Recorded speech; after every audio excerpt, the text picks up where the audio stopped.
Je viens d'un temps plus ancien, de siècles où l'épée décidait des destins et où la faim était un visage quotidien. J'ai cru avoir tout vu. J'ai cru connaître la cruauté humaine sous sa forme la plus nue.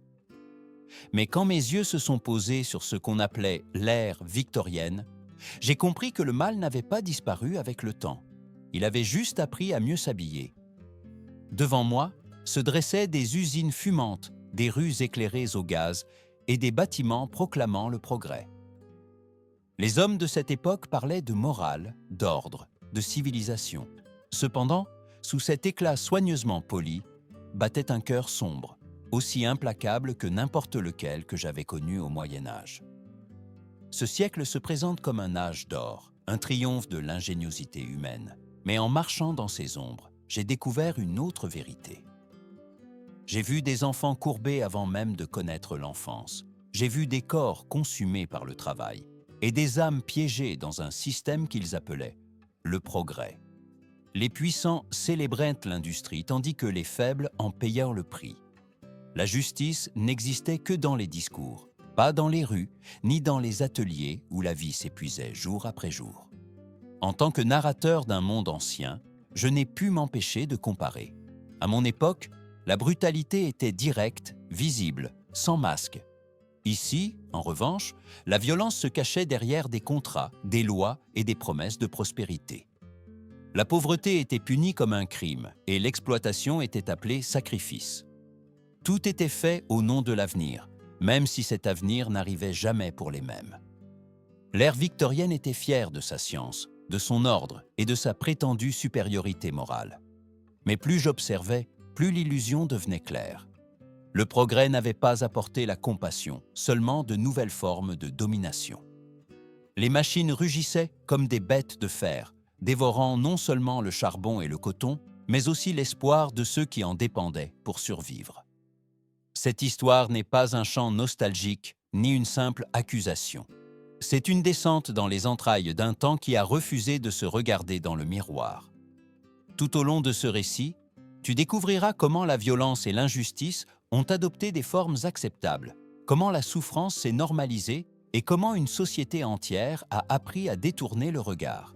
Car pour comprendre véritablement le présent, nous devons d'abord oser regarder en face les horreurs qui se cachaient sous le mot progrès. À l'ère victorienne, l'enfance n'était pas un droit, mais un privilège réservé à quelques-uns. Pour la plupart, naître pauvre signifiait être utile dès l'instant où le corps pouvait tenir debout. Moi, qui viens d'un temps où les enfants de paysans apprenaient tôt le poids du travail, j'ai cru reconnaître cette dureté.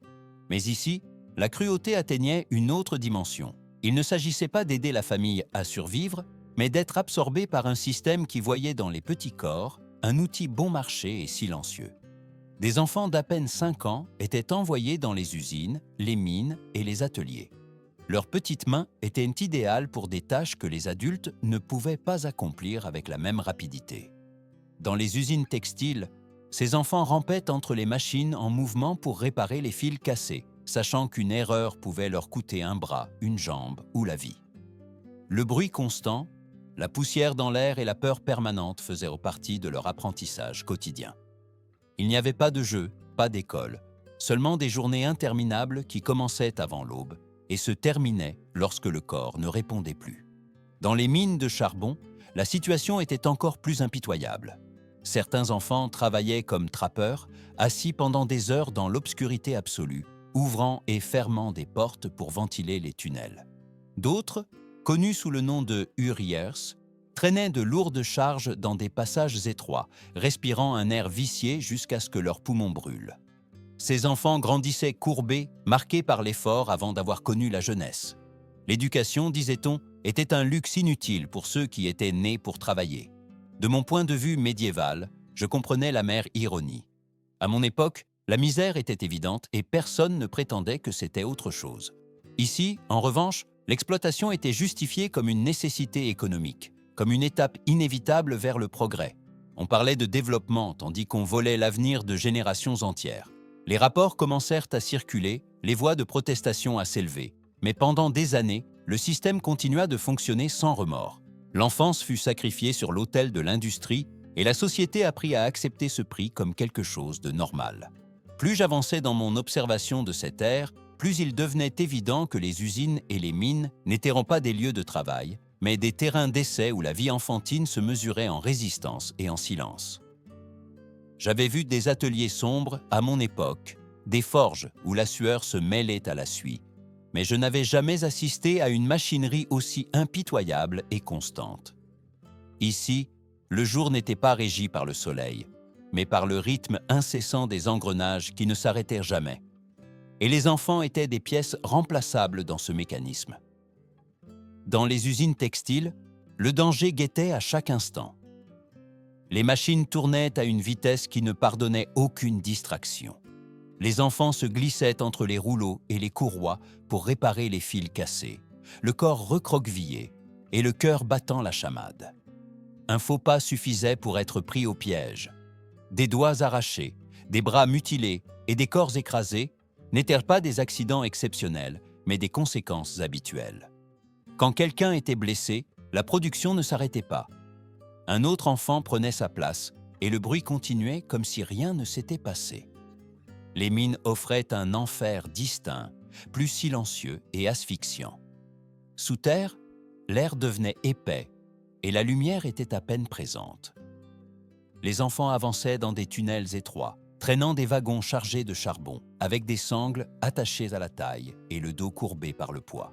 Ils respiraient de la poussière pendant des heures, jusqu'à ce que la toux devienne une compagne permanente. Beaucoup n'atteignaient pas l'âge adulte. Leur corps cédait lentement, consumé par des maladies que personne ne prenait la peine de soigner. Ce qui m'horrifiait le plus n'était pas seulement la dureté du travail, mais l'indifférence qui l'entourait. Pour les propriétaires d'usines et de mines, ces morts n'étaient d'ave que des chiffres, des pertes mineures au sein d'une entreprise prospère. La vie d'un enfant valait moins qu'une machine endommagée. On parlait de progrès, de richesse nationale, tandis que les plus jeunes apprenaient que leur existence avait un prix ridiculement bas. Dans mon monde médiéval, la mort était proche, mais rarement cachée. Ici, en revanche, elle était normalisée. Elle était couverte de mots élégants et justifiée par des discours économiques.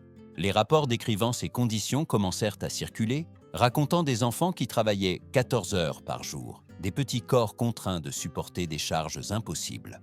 Pourtant, pendant des années, la machinerie de la souffrance continua d'avancer. Dans ces usines et ces mines, les enfants n'apprenaient pas un métier, ni ne construisaient un avenir. Ils apprenaient, jour après jour, à mourir lentement, sans que personne ne semble écouter. Si le travail volait l'enfance, la médecine de l'ère victorienne attentait directement à la vie même. De mon point de vue d'homme médiéval, habitué aux saignées et aux remèdes rudimentaires, j'ai cru que le passage des siècles aurait apporté soulagement et savoir. Mais ce que j'ai trouvé fut une autre forme de violence, plus silencieuse et, dans de nombreux cas, plus létale. En ce temps qui se vantait de sa science, tomber malade pouvait être une sentence pire que la pauvreté. Les médecins travaillaient avec une compréhension limitée du corps humain. L'idée que les germes causaient des maladies commençait à peine à être acceptée, et beaucoup la rejetaient comme une fantaisie. À la place, on prescrivait des substances que nous appellerions aujourd'hui des poisons. Le mercure était utilisé pour traiter la syphilis, même s'il détruisait lentement l'organisme. L'arsenic était prescrit pour de multiples affections, empoisonnant des patients qui faisaient aveuglément confiance à l'autorité médicale. Guérir et tuer se confondaient avec une facilité inquiétante.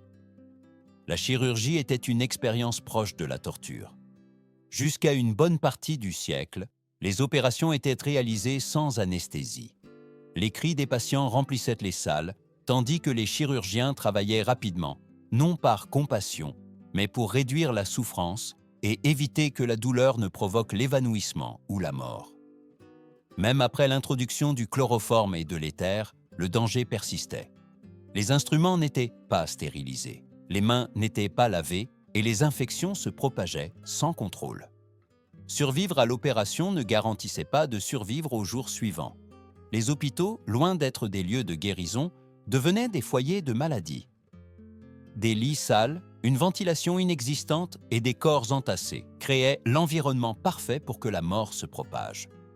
Certaines voix commencèrent à s'élever, signalant que le manque d'hygiène était responsable d'innombrables décès, mais pendant longtemps, elles furent ignorées. L'arrogance pesait plus que l'épreuve. À cela s'ajoutait l'épanouissement des remèdes miracles. On vendait des toniques qui promettaient de tout guérir, de la fatigue aux maladies les plus graves. Beaucoup contenaient des opiacés ou de la cocaïne, créant une dépendance au lieu d'un soulagement. Le désespoir des malades était exploité sans pudeur, et l'espoir se transformait en affaire. De ma perspective ancienne, il était évident que cette médecine n'était pas seulement de l'ignorance, mais le reflet d'une société qui acceptait le risque d'autrui comme faisant partie du chemin vers le progrès. Lorsque la médecine officielle échouait, ce qui était presque toujours le cas, un marché encore plus sombre émergeait, déguisé en espoir. À l'ère victorienne, le désespoir devint une marchandise rentable.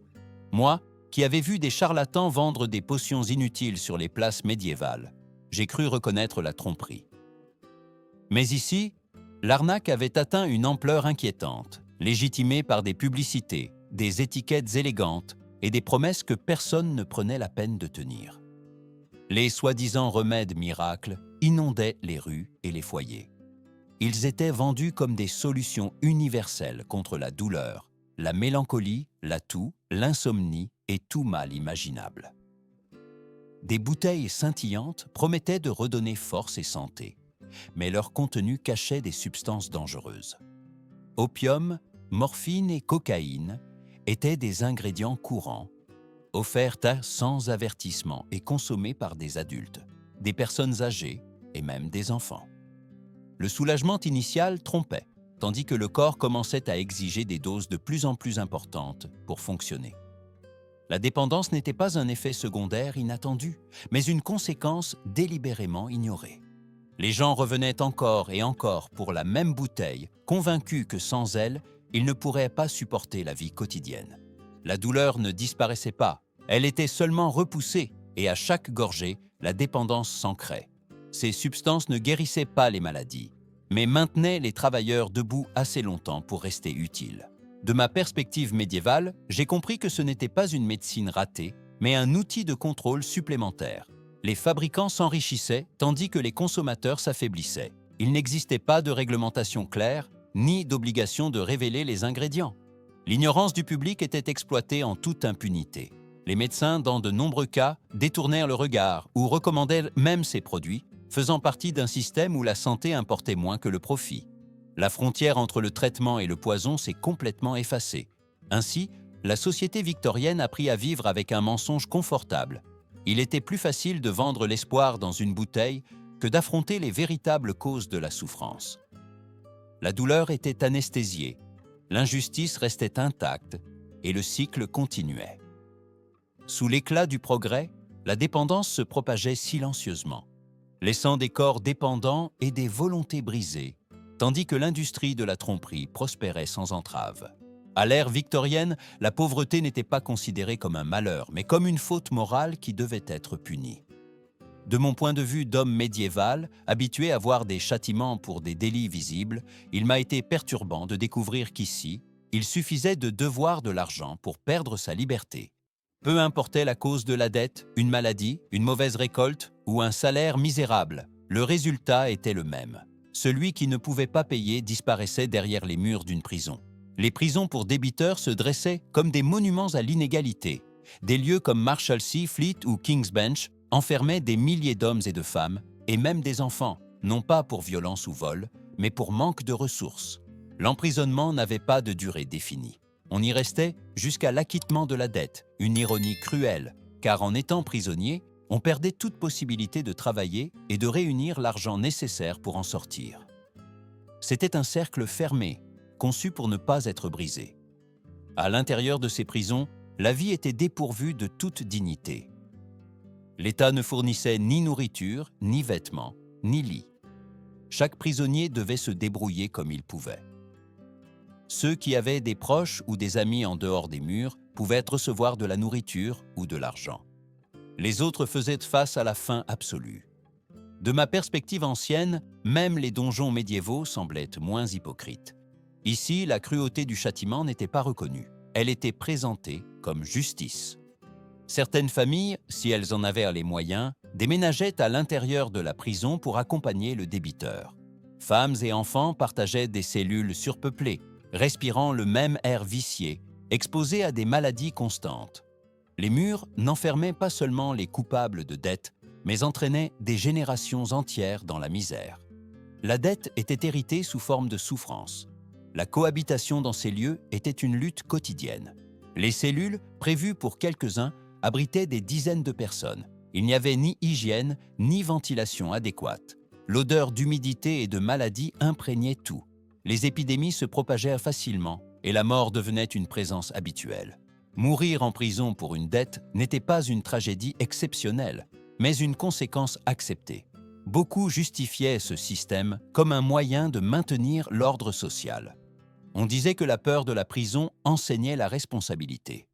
De mon point de vue, cela n'enseignait que le désespoir. La pauvreté était traitée comme un crime et la compassion comme une faiblesse. La société victorienne, si fière de son progrès, acceptait sans sourciller que des milliers de vies soient détruites non pour ce qu'elles avaient fait, mais pour ce qu'elles n'avaient pas pu payer. Si les prisons pour débiteurs symbolisaient la cruauté de punir la pauvreté, la vie quotidienne à l'intérieur de leurs murs montrait jusqu'où pouvait aller l'indifférence humaine. De mon point de vue médiéval, habitué aux forteresses froides et aux cellules sombres, j'ai cru avoir vu l'abandon. Cependant, ce que j'ai trouvé dans ces lieux dépassait tout souvenir. Ici, il ne s'agissait pas seulement d'enfermement, mais d'une lente condamnation à l'épuisement physique et moral. La faim était constante. N'ayant pas de ration officielle, les prisonniers dépendaient entièrement de la charité ou de l'aide familiale. Ceux qui n'avaient personne en dehors de la prison apprenaient rapidement ce que signifiait s'affaiblir jour après jour. Les corps devenaient fragiles, les visages creusés, et l'énergie nécessaire même pour se lever disparaissait. La faim n'arrivait pas d'un coup. Elle avançait lentement, comme une maladie silencieuse que personne ne prenait la peine de soigner. Le manque d'hygiène transformait ces espaces en foyers d'infection. L'eau propre était rare, les latrines débordaient et l'air circulait à peine. Dans ces conditions, des maladies comme le typhus et le choléra se propageaient rapidement. Un seul malade suffisait pour qu'une cellule entière tombe en quelques jours. La médecine, si dangereuse en dehors de la prison, n'existait presque pas à l'intérieur. Les malades étaient ignorés jusqu'à ce qu'ils ne puissent plus bouger. Le surpeuplement aggravait tout. Des cellules conçues pour quelques-uns abritaient des dizaines de personnes. On dormait à même le sol, sur des chiffons humides, partageant l'espace avec les rats et les poux. Le repos était presque impossible, et la tension constante générait des conflits, du désespoir et de la violence entre les prisonniers eux-mêmes. La prison ne punissait pas seulement le corps, mais aussi l'esprit, érodant toute trace d'espoir. La mort, quand elle arrivait, le faisait sans bruit. Il n'y avait ni cérémonie ni lamentation publique. Un corps était retiré et l'espace occupé par un autre débiteur nouvellement arrivé. De ma perspective ancienne, la plus grande cruauté n'était pas la mort en soi, mais l'oubli immédiat qui la suivait. Personne en dehors des murs ne semblait ému. Ces vies étaient considérées comme dispensables, des dommages collatéraux d'un système qui refusait de reconnaître sa propre brutalité. Bien que certaines voix aient commencé à dénoncer ces conditions, le changement fut lent et tardif. Pendant des années, la société accepta que des milliers de personnes meurent en silence pour une dette impayée. Le progrès continuait sa marche, et derrière les murs des prisons, la faim, la maladie et l'abandon devenaient le destin final de ceux qui n'avaient jamais eu une réelle chance. Quand j'ai pensé que l'injustice de cette ère ne pouvait descendre plus bas, j'ai découvert que même la mort n'offrait aucun repos aux pauvres. À l'ère victorienne, le corps humain est devenu une marchandise, et les cimetières des lieux de surveillance constante. De mon point de vue médiéval, habitué à respecter la tombe comme dernier refuge de l'âme, ce que j'ai vu ici m'a profondément troublé.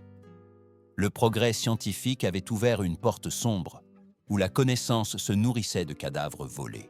Les écoles de médecine avaient besoin de corps pour étudier l'anatomie, mais les lois restreignaient sévèrement l'obtention légale de cadavres. Face à cette demande insatisfaite, sont apparus les soi-disant voleurs de tombes, des hommes qui opéraient dans l'obscurité et avec rapidité. Ils attendaient des enterrements récents, travaillaient en petits groupes et creusaient jusqu'à atteindre le cercueil. Ils ne cherchaient ni bijoux ni objets de valeur, car cela aggraverait leur châtiment. Ils voulaient seulement le corps, qu'ils vendaient ensuite à des médecins et des anatomistes. Le processus était froid et méticuleux. Ils ouvraient le cercueil, retiraient le cadavre et recouvraient la tombe, laissant les familles dans une fausse sensation de paix. La rapidité était essentielle. De nombreux parents commencèrent à monter des gardes nocturnes, restant près des tombes fraîchement fermées pour protéger leurs morts. D'autres engageaient des veilleurs ou des chiens. Les cimetières se remplirent de méfiance et de peur, comme si même le deuil devait être défendu. Pour freiner ce commerce macabre, des structures de fer appelées morsaf furent installées sur certaines tombes. C'étaient des cages lourdes conçues pour empêcher le sol d'être enlevé. Cependant, ces mesures n'étaient à la portée que de ceux qui pouvaient les payer. Les pauvres, même après la mort, restaient vulnérables. Leurs corps étaient les plus recherchés, car personne ne pouvait se permettre leur protection. L'approbation de l'Anatomy Act permit aux écoles de médecine d'utiliser des corps non réclamés des hôpitaux, des asiles et des prisons. Bien que cela ait réduit le vol de tombes, cela a créé une nouvelle injustice. Les marginaux devinrent la principale source de cadavres, souvent sans consentement. De mon point de vue ancien, il était évident que l'exploitation ne se terminait pas avec la vie. Elle continuait au-delà, transformant le corps humain en un objet utile même après la mort. La profanation de tombes était déjà une blessure profonde dans cette société. Mais il y eut ceux qui franchirent un seuil encore plus sombre. Dans la ville d'Édimbourg, le commerce de corps cessa de dépendre des morts récents et commença à se nourrir des vivants. De mon point de vue médiéval, habitué aux crimes ouverts et aux châtiments publics, ce qui s'est passé ici m'a révélé jusqu'où un système pouvait aller lorsque la demande de progrès annulait toute morale. Les noms de William Burke et William Hare devinrent synonymes de terreur, non pas pour ce qu'ils représentaient en tant qu'individus, mais pour ce que la société a permis qu'il arrive. Burke et Hare comprirent rapidement qu'un cadavre frais avait plus de valeur qu'un cadavre exhumé. Les écoles d'anatomie payaient bien pour des corps en bon état, et les contrôles étaient minimes. Ainsi, ils cessèrent d'attendre la mort naturelle ou l'enterrement récent. Ils commencèrent à provoquer la mort eux-mêmes. Leurs victimes étaient des personnes pauvres, marginalisées, des voyageurs sans famille proche, des individus dont la disparition ne susciterait pas de soupçons immédiats. Le choix n'était pas fortuit. C'était un reflet cruel d'une société qui considérait déjà ces corps comme dispensables. La méthode était silencieuse. Ils ne cherchaient ni sang, ni scène visible. Ils asphyxiaient leurs victimes pour ne laisser aucune marque évidente, conscients qu'un corps intact était plus précieux. Chaque mort était un pas de plus dans une chaîne d'échange qui transformait la vie humaine en marchandise directe. Au moins 16 personnes furent assassinées de cette manière et vendues à des anatomistes qui posaient rarement des questions sur l'origine des corps. La science avançait et personne ne semblait s'intéresser au coût réel de cette avancée. Lorsque les crimes furent finalement révélés, la réaction publique fut l'horreur, mais aussi l'inconfort. Burke fut exécuté, devenant lui-même objet de dissection, comme une ironie finale du système qu'il avait alimenté. Hare, en revanche, évita le châtiment en dénonçant son complice, ce qui provoqua une indignation encore plus grande. La justice, une fois de plus, semblait incomplète et inégale. Pour moi, en tant qu'observateur d'un autre temps, cette histoire ne parlait pas seulement de deux assassins. Elle révélait une structure qui permettait que le meurtre devienne rentable. Tant qu'il y aurait une demande insatiable de corps et une indifférence envers les pauvres, des tragédies comme celle-ci étaient inévitables. Burke et Hare n'étaient pas une anomalie, mais le symptôme le plus extrême d'une époque qui avait appris à justifier la violence au nom de la connaissance et du progrès. La profanation de tombes était déjà une blessure profonde dans cette société, mais il y eut ceux qui franchirent un seuil encore plus sombre. Dans la ville d'Édimbourg, le commerce de corps cessa de dépendre des morts récents et commença à se nourrir des vivants. De mon point de vue médiéval, habitué aux crimes ouverts et aux châtiments publics, ce qui s'est passé ici m'a révélé jusqu'où un système pouvait aller lorsque la demande de progrès annulait toute morale. Les noms de William Burke et William Hare devinrent synonymes de terreur, non pas pour ce qu'ils représentaient en tant qu'individus, mais pour ce que la société a permis qu'il arrive.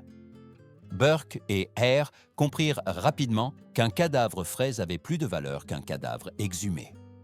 Les écoles d'anatomie payaient bien pour des corps en bon état, et les contrôles étaient minimes. Ainsi, ils cessèrent d'attendre la mort naturelle ou l'enterrement récent. Ils commencèrent à provoquer la mort eux-mêmes. Leurs victimes étaient des personnes pauvres, marginalisées, des voyageurs sans famille proche, des individus dont la disparition ne susciterait pas de soupçons immédiats. Le choix n'était pas fortuit, c'était un reflet cruel d'une société qui considérait déjà ces corps comme dispensables. La méthode était silencieuse. Ils ne cherchaient ni sang ni scène visible. Ils asphyxiaient leurs victimes pour ne laisser aucune marque évidente, conscients qu'un corps intact était plus précieux.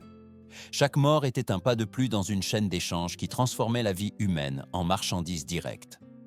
Au moins 16 personnes furent assassinées de cette manière et vendues à des anatomistes qui posaient rarement des questions sur l'origine des corps. La science avançait, et personne ne semblait s'intéresser au coût réel de cette avancée. Lorsque les crimes furent finalement révélés, la réaction publique fut l'horreur, mais aussi l'inconfort. Burke fut exécuté, devenant lui-même objet de dissection, comme une ironie finale du système qu'il avait alimenté. Hare, en revanche, évita le châtiment en dénonçant son complice, ce qui provoqua une indignation encore plus grande. La justice, une fois de plus, semblait incomplète et inégale. Pour moi, en tant qu'observateur d'un autre temps, cette histoire ne parlait pas seulement de deux assassins. Elle révélait une structure qui permettait que le meurtre devienne rentable. Tant qu'il y aurait une demande insatiable de corps et une indifférence envers les pauvres, des tragédies comme celle-ci étaient inévitables. Burke et Hare n'étaient pas une anomalie, mais le symptôme le plus extrême d'une époque qui avait appris à justifier la violence au nom de la connaissance et du progrès.